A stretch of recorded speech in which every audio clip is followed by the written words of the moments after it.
Paunawa, itong Team Earning Strategy o TES ay paraan para kumita ng 4,000 pesos o 80,000 pesos a month o 1 million pesos or even more sa pamamagitan ng teamwork.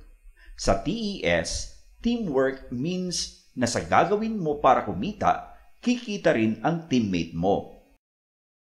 Ang isa pang maganda sa TES ay totoong 1,500 pesos lang ang ilalabas mong pera para magkaroon ng right na makatanggap ng aabot sa 4,000 pesos na granny bonus kada buwan. Ang gagawin mo lang ay bawasan na lang ng 1,500 pesos ang kinita mong granny bonus sa step 2 mo last month at imbes na magbenta ng isang seminar ay ikaw na ang magbayad ng step 2 seminar at ibigay na lang ang seminar seat nito sa isang kailangan ding kumita at handa namang ibalik sa iyo ang 1,500 pesos na ginastos mo para sa seminar niya. Bale, magmumula na sa kita mo sa L2Wesh ang kailangan mo para kumita sa susunod kada buwan ng aabot sa 4,000 pesos na granny bonus sa L2Wesh.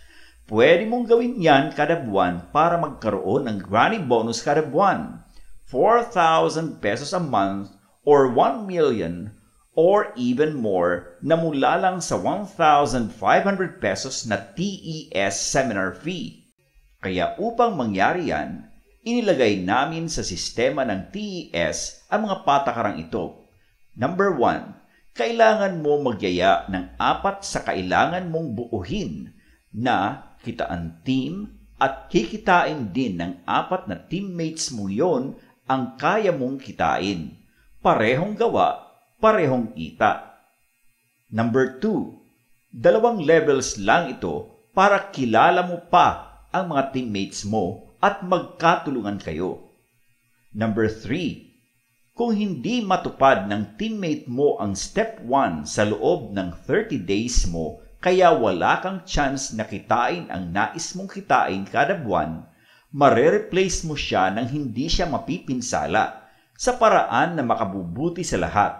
Ipaliliwanag yan sa outline later.